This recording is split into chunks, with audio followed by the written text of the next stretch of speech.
points. They were up 19 in the fourth quarter with 9:59 left. They blow a 21-point lead and lose their 7th game at home.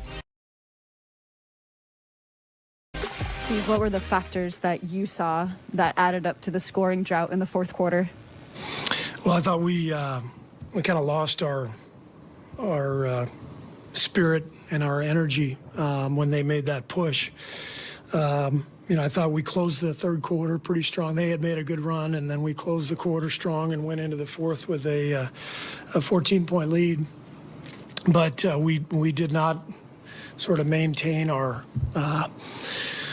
grit, coming down the stretch. I thought we just kind of let the momentum get away from us. And, Dallas had all the momentum, and they were jumping around on their bench, and, our guys were kind of hanging their heads. And it's a good lesson for us. We've got to understand this is NBA games turn, on a dime. I mean, it just it happens quickly, and you got to be able to withstand that.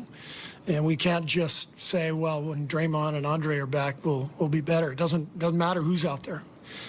So we've got to do a better job of executing under pressure and maintaining confidence.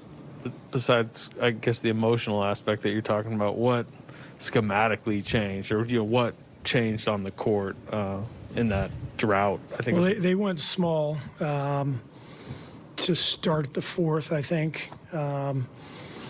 And they kind of drove it right at the rim. Dinwiddie got going, and then we were on our heels. So we tried a few different combinations to try to regain the momentum, and we just couldn't find anything. But their defense has been great all year. Dallas, they're a top 5, top 10 defense.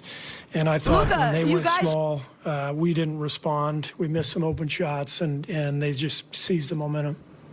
Steve, this is 2 consecutive home losses to teams you had down by 10 or more in the fourth quarter. Is there a fear or concern that can get into the mentals of these guys? I think it's actually good to go through and feel it, because this is what it feels like in the playoffs. This is what it feels like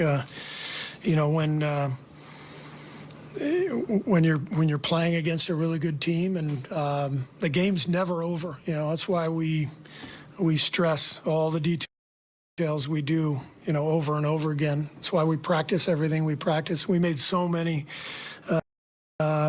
mental mistakes, fouling on, coming from the wrong places to foul, not being at the rim in rotation when they went small. Our defense kind of broke down, and then we let that affect our offense. So we have to learn from that and grow from it, for sure. Steve, Jordan did not play a lot in that fourth quarter. Without Clay, you would think that he might be out there. Was that because he wasn't shooting well, or because the rotations didn't work out for him?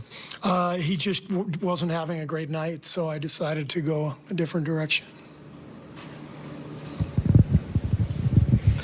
Similar question about Kuminga. He seemed to be having a rough night. What did you see from him? I thought JK, he's had so much momentum, and he's brought such good energy to games, and I thought he let the slow start affect him. That's what it looked like to me. He picked up some early fouls.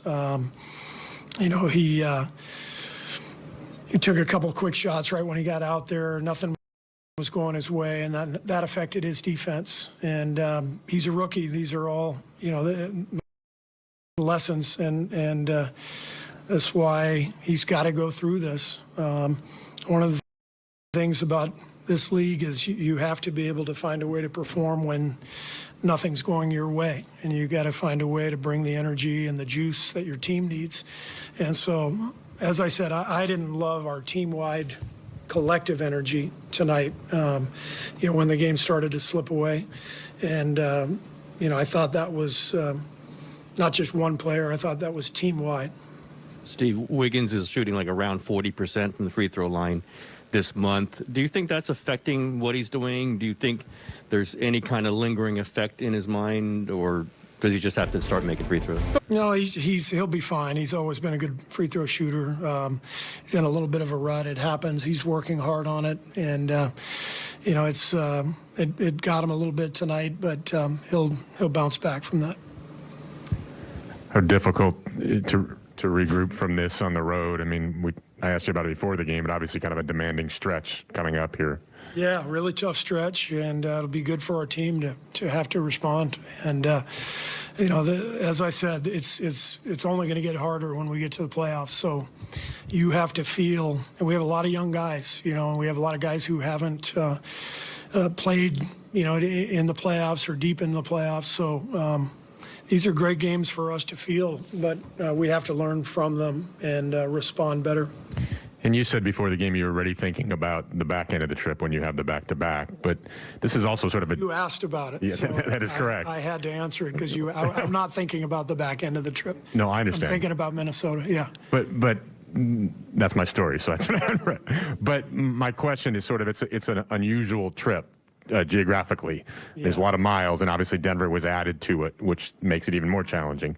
How conscious are you as a coach of the pace of it, right? I mean, every other day for 8 days and then a back-to-back. Does that affect your decisions early in the trip when you have that many sort of stacked up against each other? Yeah. We go through all that stuff with our performance staff and discuss minutes and practice schedules and all that stuff. So it's all not only putting our heads together, but we literally have, data that leads to a lot of our decisions. You said, sorry about that. Lost my train of thought now. You said that you guys have to learn from these kinds of games.